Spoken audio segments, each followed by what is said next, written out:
This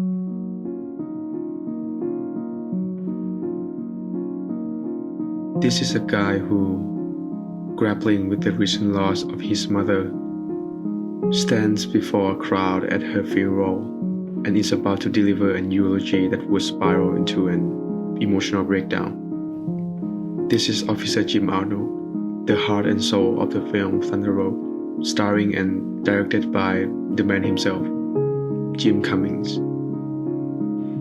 Thunder Road delves into the turbulent water of grief, fatherhood,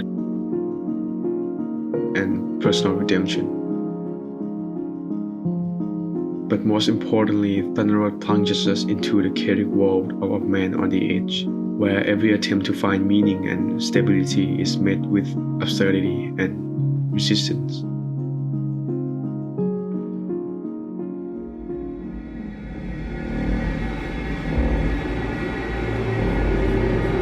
I wish I could go back. I'd have done it different. I'd have listened to you.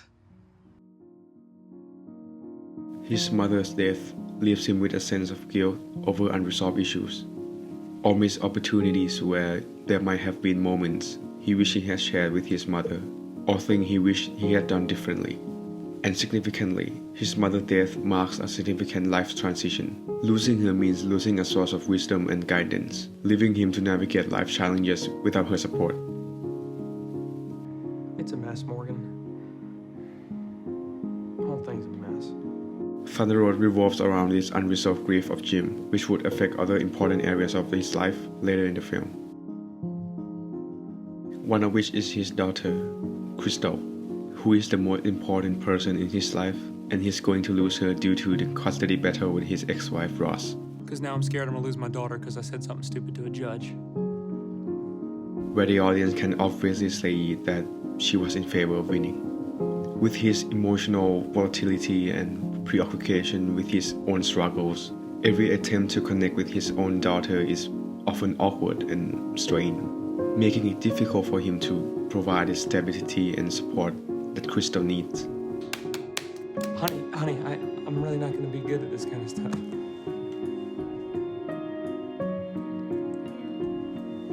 Which ultimately weakens his relationship with his daughter. Good night, I love you.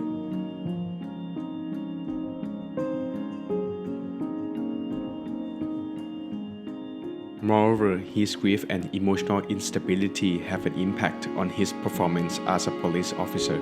His erratic behavior and inability to cope with stress lead to disciplinary actions, accumulating in his suspension and eventually his firing. This is what you get! Yeah, brother. I hope I get hit by a truck full of fucking cement. So imagine losing your mother, only to be then threatened with losing custody of your own kid, and also being fired from your own job. These cumulative series of events led Jim toward social isolation, in which his emotional volatility and unpredictable behavior alienated him from potential sources of support, leaving him to navigate his challenges largely alone. With his attempts to cope with his grief and connect with others are met with confusion and criticism. I don't know what I'm doing anymore, man. So, by this point of the film, Jim's sense of self-worth is deeply shaken by his perceived failures as a son, father, and a police officer. Throughout the film, we can see that Jim is just a guy who tries his best to do the right thing, but most of his effort would end up to be a failure. Jim, at this point, was lost and struggles to find meaning and purpose in his life, amidst of chaos and absurdity that surrounds him.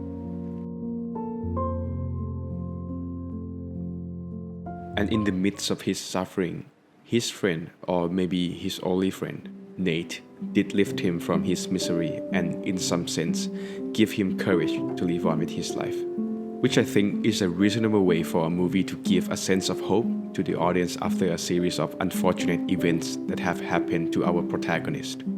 And it confirms my justification for the film to end in a positive light. Since Jim as the audience would see, is not a naturally bad person, although his outward expression can be harsh and sometimes seen as aggressive. But he was genuine to himself and others. He was being true to his feelings and embracing his emotions throughout the film. Moreover, he has a solid profession, and most importantly, he loves and cares for his daughter. So it makes sense for him to get something positive in return, right? But that right there was the exact moment when his ex-wife just died.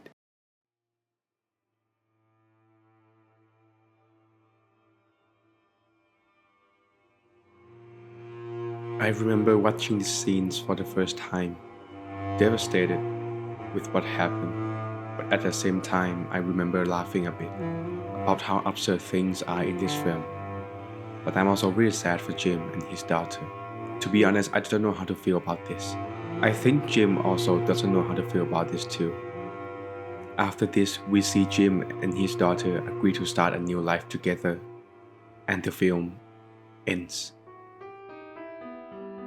I try to understand the film's ending and its message, but I find myself unable to explain why Jim, despite being a likable character with no malicious intent, must endure all the unfortunate events in the film. Jim Arnold, a small-town police officer, faces relentless misfortune, the death of his mother, a bitter custody battle, the loss of his job, and lastly, the recent death of his ex-wife. He's a good person, trying his best, yet life seems determined to knock him down at every turn.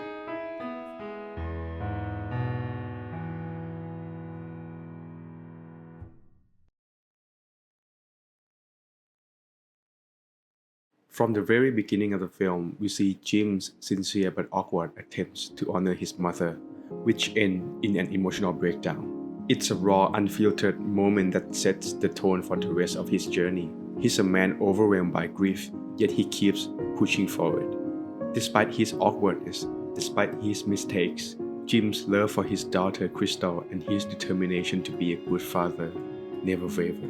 His resilience in the face of overwhelming odds is both heartbreaking and inspiring. His professional life is no different. Jim's dedication to his job is apparent, yet his emotional struggles lead to conflicts and ultimately his dismissal.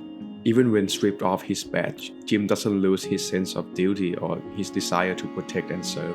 And I think maybe that's the whole point of the film. Most unfortunate events that come completely out of nowhere, worsening the existing emotional pain that he has not yet even healed. But maybe that's what makes us stronger, I suppose. Or even that what life actually is. A collection of nonsensical events that we are the one that have to live with it. I don't want you to think of this as depressing perspective towards life, but instead as a testament of our resilience. Every setback, every unexpected twist, or every bullshit that have happened in our lives is a reminder of our ability to endure, to adapt, and ultimately to grow. In the chaos and unpredictability of life, there is a kind of beauty. It's in the way we pick ourselves up after falling, the way we find moments of joy amidst of the sorrow, and the way we forge ahead despite the uncertainty. These experiences, no matter how bewildering or painful, shape us into who we are. It is this very unpredictability that shapes our existence and growth, and to remind ourselves that life is not fair and it just doesn't care. It throws its curveballs, laughs in our faces, and then shrugs as if to say, "What did you expect?" But maybe that's the punchline. Life is not fair and it just doesn't care. But maybe that's okay. We are all striving in our own cosmic comedy, trying to find meaning in the madness. And perhaps the universe is just a very, very dry comedian.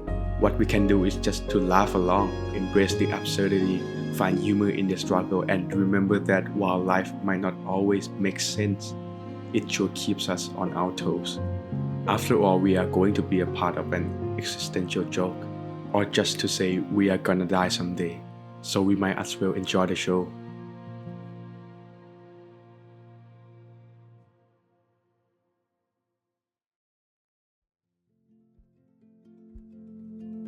In the end, Thunder Road doesn't provide any easy answer or neat resolutions. Instead, it embraces the messiness of life, celebrating the moments of connection and authenticity that emerge from the chaos. It reminds us that while we may not be able to control the absurd events that life throws at us, we can choose how we respond to them. And sometimes the best response is just to laugh or to cry, just like Jim. In a world that often demands emotional restraint, Jim's openness serves as a reminder that it's okay to be imperfect, and that in a way makes us all human. And most importantly, Jim teaches us perseverance in the face of absurdity, to embrace life's unpredictability and find our own path, and to carry on with the belief that our shared human struggle will find our true strength. Albert Camus once said that in the depth of winter, I finally learned that within me there lay an invincible summer. And that's maybe the secret, finding our own little invincible summer in the midst of life's wintry chaos, laughing at the absurdity and carrying on with a smile. Because if life is going to be a circus, we might as well be the clowns who understand the joke.